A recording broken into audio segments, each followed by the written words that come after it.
Lorsque qu'un groupe de scientifiques observait 12 énormes orques formant un cercle étroit près des côtes de l'Alaska, tous restèrent figés, stupéfaits. Ces prédateurs marins, connus pour leur férocité, adoptaient un comportement très étrange. Ils ne chassaient pas, mais semblaient plutôt protéger quelque chose. Ce que les chercheurs virent en osant s'approcher de ce cercle inhabituel les choqua ce matin glacial d'octobre. La Drey Elena Vassileva et son équipe avaient passé les 3 dernières années à effectuer des observations de routine sur la population d'orques dans le Prince William Sound, analysant les changements de comportement de ces remarquables prédateurs marins. Mais rien ne les aurait préparés à ce qu'ils allaient vivre ce jour-là. Les premiers signes d'une activité inhabituelle furent détectés vers 7 heures du matin. Un groupe de 12 orques, comprenant plusieurs mâles imposants avec leurs hautes nageoires dorsales caractéristiques, commença à montrer un comportement étrange. Au lieu de suivre leurs habitudes de chasse ou leur trajectoire migratoire, ils s'étaient regroupés en un cercle serré, émettant régulièrement des sons que les hydrophones du navire de recherche n'avaient jamais enregistrés auparavant. Ces sons étaient totalement nouveaux. Cela ne ressemblait pas aux cliquetis agressifs que nous entendons généralement pendant la chasse, ni aux signaux sociaux typiques de la communication entre membres d'un groupe. C'était plutôt une sorte de berceuse, une séquence sonore douce et presque mélodique, se souvint plus tard la Drey Vassileva. L'équipe décida de s'approcher. À bord d'un petit bateau de recherche, ils avancèrent prudemment vers le groupe d'orques. À chaque mètre parcouru, la tension montait à bord. Personne ne savait comment les animaux réagiraient à cette intrusion dans leur espace. Cependant, les orques semblaient si concentrés sur quelque chose au centre de leur cercle qu'ils remarquaient à peine le bateau qui se rapprochait. Lorsque le bateau fut suffisamment proche, les chercheurs furent témoins de quelque chose d'incroyable. Au centre du cercle se trouvait un baleineau gris. Cette espèce est normalement une proie pour les orques. Mais au lieu d'attaquer cette créature sans défense, les orques semblaient la protéger. Le baleineau était manifestement blessé. Des cicatrices profondes, probablement causées par une collision avec un navire, marquaient son corps. Il luttait pour rester à la surface de l'eau. Les orques nageaient tour à tour sous lui pour l'aider à se maintenir à flot. Ce comportement contredisait tout ce que les scientifiques savaient des relations interspécifiques. À ce moment-là, nous étions témoins de quelque chose qui allait révolutionner notre compréhension du comportement social des mammifères marins, déclara la Drey Vassileva. Ces animaux, connus comme des chasseurs impitoyables, faisaient preuve d'une attention remarquable envers un être qui, en temps normal, aurait été leur proie. L'équipe passa les heures suivantes à documenter chaque détail de cette interaction unique à l'aide de caméras sous-marines et d'hydrophones. Le comportement de la femelle la plus imposante du groupe, surnommée la matriarche par les chercheurs, attira particulièrement leur attention. La matriarche semblait coordonner les actions de tout le groupe. À intervalles réguliers, elle émettait des signaux acoustiques spécifiques, après quoi les autres membres changèrent de position pour continuer à soutenir le baleineau blessé. De plus, elle envoyait régulièrement des éclaireurs nager autour du cercle principal, comme si elle cherchait à protéger le groupe des éventuels dangers. Au fil de la matinée, la situation commença à évoluer. À l'horizon apparurent des fontaines caractéristiques. Un groupe de baleines grises s'approchait. Il s'agissait, comme on l'apprit plus tard, de la famille du baleineau. Ils avaient probablement perçu ces signaux acoustiques. La réaction des orques à l'arrivée des baleines grises fut encore plus stupéfiante que leur comportement précédent. Au lieu de fuir ou de montrer de l'agressivité, les orques commencèrent à émettre une série de sons spécifiques, comme s'ils tentaient de communiquer avec les nouveaux arrivants. Les orques élargirent progressivement leur cercle, créant une sorte de couloir permettant à la famille de baleines grises de s'approcher en toute sécurité du baleineau. Cela ressemblait à un processus de passation méticuleusement orchestré. Non seulement les orques libérèrent le baleineau, mais ils s'assurèrent également qu'il puisse retourner sain et sauf auprès de sa famille. Ils restèrent à proximité jusqu'à ce que la mère s'approche du baleineau pour l'aider à rester à la surface. Les scientifiques, submergés par la richesse des données collectées, décidèrent d'analyser de plus près le comportement de la matriarche et de son groupe. Ils découvrirent que certains des orques avaient assumé des rôles spécifiques, comme si la matriarche leur avait attribué des tâches. Tandis que la plupart des membres sécurisèrent le baleineau, d'autres s'éloignaient pour explorer l'environnement. Certains orques semblaient également maintenir intentionnellement des bancs de poissons à proximité, peut-être pour fournir de la nourriture aux baleineaux épuisés. Ce niveau d'organisation était sans précédent. L'analyse ultérieure des données collectées révéla plusieurs découvertes remarquables. Les signaux acoustiques émis par les orques lors de cet événement possédaient une structure unique, différente de toutes les vocalisations connues de cette espèce. Certains de ces signaux présentaient des caractéristiques fréquentielles semblables à celles des baleines grises, suggérant une possible communication interespèces. Une observation particulièrement fascinante était que les éclaireurs qui surveillaient les environs semblaient agir en réponse aux signaux de la matriarche. Ce jour-là transforma radicalement la compréhension du comportement social des orques par les scientifiques. Les chercheurs réalisèrent que la matriarche jouait un rôle central dans un réseau complexe de communication et de collaboration. Ce n'était pas un simple acte spontané, cela suggérait une tradition profondément ancrée, peut-être transmise de génération en génération. Quels autres secrets ces fascinants mammifères marins pourraient-ils encore nous révéler?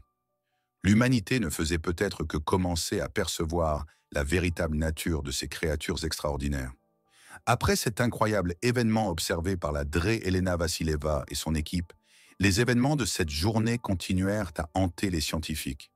De retour à la base, ils passèrent des heures à analyser les données enregistrées. Chaque signal acoustique, chaque mouvement des orques et des baleines grises fut minutieusement examiné dans l'espoir d'obtenir de nouvelles connaissances sur cette interaction exceptionnelle. Mais plus les chercheurs approfondissaient leurs analyses, plus de questions émergeaient. Pourquoi les orques, des prédateurs connus pour leur agressivité, avaient-ils protégé un baleineau gris blessé? Existait-il d'autres récits d'un comportement similaire ou s'agissait-il d'un cas unique? L'équipe décida de retourner sur le lieu de l'incident. Ils voulaient examiner davantage l'environnement et vérifier si le groupe d'orques se trouvait toujours dans la région. C'était une froide matinée claire lorsqu'ils se rendirent à nouveau dans le Prince William Sound. La surface de la mer scintillait sous le soleil levant et une tension silencieuse régnait à bord. Après plusieurs heures de recherche, les silhouettes familières noires et blanches des orques réapparurent. Mais cette fois, ils ne formaient plus une structure protectrice. Au lieu de cela, ils étaient dispersés sur une zone plus large et semblaient être en train de chasser. Leur comportement semblait être revenu à leur modèle habituel, mais les chercheurs remarquèrent que certains membres du groupe restaient proches les uns des autres, comme s'ils attendaient un signal invisible. La Drée Vassileva décida de concentrer son attention sur la matriarche. Elle observa cette puissante femelle émettre à plusieurs reprises des signaux acoustiques. Ces sons étaient moins mélodieux que ceux enregistrés précédemment, mais ils semblaient avoir une fonction précise. Les autres orques y réagissaient immédiatement, en modifiant leur position ou leur mouvement. C'était comme si la matriarche tissait un réseau invisible d'instructions à travers l'eau. Les chercheurs spéculèrent que ces signaux ne servaient pas seulement à coordonner la chasse, mais aussi à renforcer la structure sociale au sein du groupe. Pendant ce temps, les scientifiques firent une autre découverte étonnante. Le groupe semblait revenir régulièrement à un point précis de l'eau, où les hydrophones captaient une faible résonance acoustique. Il semblait y avoir là une structure sous-marine, peut-être un récif ou une grotte, qui avait une importance particulière pour les orques. La Drée Vassileva supposa que cet endroit pouvait être une sorte de point de rencontre ou de zone de repos pour les animaux. Pour en savoir plus, l'équipe déploya un drone sous-marin sur ce site. Ce qu'ils découvrirent dépassa toutes leurs attentes. Le drone révéla un réseau complexe de grottes et de fissures sous-marines, entourées de forêts denses de kelp. Dans ces grottes évoluaient non seulement les orques, mais aussi d'autres créatures marines, notamment des poissons, des étoiles de mer et même quelques petites baleines. C'était un écosystème vivant, apparemment protégé par les orques. Une analyse détaillée montra que cette structure sous-marine possédait également des propriétés acoustiques qui amplifiaient les signaux des orques. Les chercheurs supposèrent que la matriarche utilisait cet environnement acoustique pour transmettre ses vocalisations sur de grandes distances. Cela lui permettait d'organiser efficacement son groupe, même lorsque ses membres étaient éloignés. Mais la plus grande surprise survint lorsque le drone découvrit une vieille épave au fond de la grotte. C'était un navire en bois, probablement du début du XXe siècle, recouvert d'algues et de coraux. Alors que le drone explorait l'épave, l'équipe remarqua quelque chose d'extraordinaire. Certains orques semblaient nager intentionnellement autour de l'épave, comme s'ils la surveillaient. Serait-il possible que ces animaux aient une connexion avec ce lieu que nous ne comprenons pas encore? Se demanda à haute voix l'André Vassileva.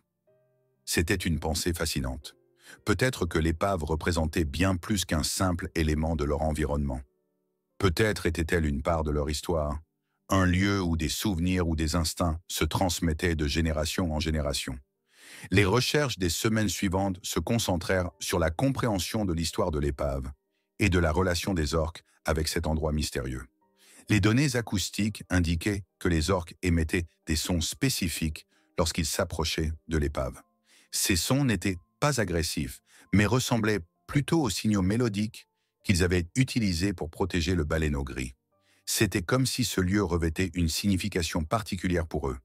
Les scientifiques décidèrent d'élargir leurs observations et d'étudier également d'autres espèces animales présentes autour de l'épave. Ils découvrirent alors que même des animaux habituellement considérés comme des proies des orques montraient une sérénité inattendue à proximité de l'épave. C'était comme si ce lieu était perçu par les habitants marins comme un territoire neutre. Pour l'André Vassileva et son équipe, il était évident que les mystères entourant ce groupe d'orques et leur comportement allèrent bien au-delà de tout ce qu'ils auraient pu imaginer. La connexion entre les animaux, l'épave et le paysage sous-marin était une énigme encore loin d'être résolue. Mais une chose était certaine, cet endroit racontait une histoire que les scientifiques ne faisaient qu'effleurer. Les chercheurs étaient déterminés à percer les mystères de l'épave et des orques. Des semaines d'intenses investigations avaient déjà révélé des découvertes étonnantes. Mais l'idée qu'un grand secret restait enfoui continuait de les obséder. L'André Elena Vassileva dormait peu, hantée par la pensée que les orques avaient peut-être une raison spécifique de protéger ce lieu. Un matin, avant l'aube, l'équipe décida de lancer une nouvelle expédition. Ils voulaient non seulement recueillir davantage de données, mais aussi déterminer si le comportement des orques montrait des signes de changement imminent. Le ciel était couvert et un vent frais soufflait sur les vagues lorsque le navire de recherche, l'Aurora, quitta le port. Alors qu'ils approchèrent de l'endroit où les orques avaient été vus pour la dernière fois, une tension palpable régnait à bord. Les scientifiques préparèrent leurs caméras, hydrophones et le drone sous-marin pour scruter la structure subaquatique connue. Mais ce jour-là, quelque chose semblait différent. Les orques montraient une agitation inhabituelle. Au lieu de tourner calmement ou de chasser, ils émettaient des clics bruyants qui faisaient vibrer l'eau. On aurait dit qu'ils voulaient avertir de quelque chose. « J'ai un mauvais pressentiment », murmura l'un des techniciens tout en vérifiant les données sur son écran. « Ces sons, ils sont différents. Ils semblent urgents, presque alarmants. » L'André Vassileva acquiesça pensivement. Elle savait que les orques possédaient un système de communication très sophistiqué, mais ces signaux semblaient chaotiques, presque paniqués. Soudain, un nouveau signal apparut sur l'un des écrans. Il indiquait un mouvement, profondément enfoui dans la grotte, jusqu'alors passé inaperçu. Le drone fut envoyé plus bas et l'équipe retint son souffle alors que les caméras capturèrent une ombre gigantesque se mouvant dans l'obscurité. C'était un calmar des grands fonds massifs, une espèce rarement observée dans ces eaux. Mais cet individu dépassait en taille tout ce qu'ils auraient pu imaginer. La réaction des orques fut immédiate. Ils formèrent à nouveau une formation, semblable à celle utilisée pour protéger le baleineau gris, mais cette fois, leur cercle semblait avoir une fonction offensive. La matriarche émit des signaux puissants et retentissants, coordonnant les mouvements des autres membres du groupe. La tension à bord du navire de recherche atteignit son paroxysme. Les scientifiques étaient à la fois fascinés et inquiets. Le calmar des grands fonds se déplaça lentement hors de la grotte, ses tentacules gigantesques ondulant dans l'eau, comme s'il évaluait les orques. La caméra du drone enregistrait chaque détail tandis que les chercheurs tentaient désespérément d'interpréter ce comportement. Était-il venu examiner l'épave ou représentait-il une menace pour les orques et leur territoire? Ce qui se passa ensuite dépassa toute imagination. Les orques attaquèrent. Avec une synchronisation impressionnante, ils se jetèrent sur le calmar en suivant une stratégie claire. Tandis que certains distrayaient les tentacules du calmar, d'autres attaquaient directement sa tête. La matriarche prit la tête de l'opération et émit un signal assourdissant qui ressemblait à un cri de guerre. Le combat fut intense. Le calmar ripostait avec ses tentacules, les enroulant autour de certains orques attaquants pour tenter de les repousser. Mais les orques étaient plus rapides et plus agiles. Le drone sous-marin captura des images spectaculaires, tandis que les chercheurs analysaient frénétiquement les données en temps réel. Après un combat qui sembla interminable, les orques réussirent à repousser le calmar. Celui-ci se retira, ses mouvements devenant plus lents et moins coordonnés. Les orques ne le poursuivirent pas. Ils retournèrent à leur formation, comme s'ils avaient accompli leur mission. C'était une victoire qui laissa les scientifiques sans voix. La Drée Vassileva regarda les écrans, puis l'eau où les orques nageaient désormais paisiblement. « Ce n'était pas une coïncidence, dit-elle doucement. Ils ont défendu cet endroit de manière délibérée, pas seulement pour eux-mêmes, mais aussi pour préserver l'écosystème ici. Dans les semaines qui suivirent cet événement, l'équipe poursuivit ses recherches. Ils analysèrent les signaux acoustiques du combat et découvrirent que les orques utilisaient une série complexe d'ordres et d'appels révélant une hiérarchie claire et une répartition précise des rôles. La matriarche n'était pas seulement une meneuse, c'était une stratège capable de coordonner efficacement son groupe. Cet incident transforma fondamentalement la compréhension qu'avaient les scientifiques du comportement des orques. Ils n'étaient pas seulement des chasseurs, mais aussi des protecteurs. Pas uniquement des prédateurs, mais également des gardiens d'un équilibre fragile dans leur habitat. La Drée Vassileva savait qu'il était crucial que le monde apprenne ces découvertes. Il était temps de repenser l'image des épaulards et de les voir comme les êtres intelligents et complexes qu'ils sont réellement.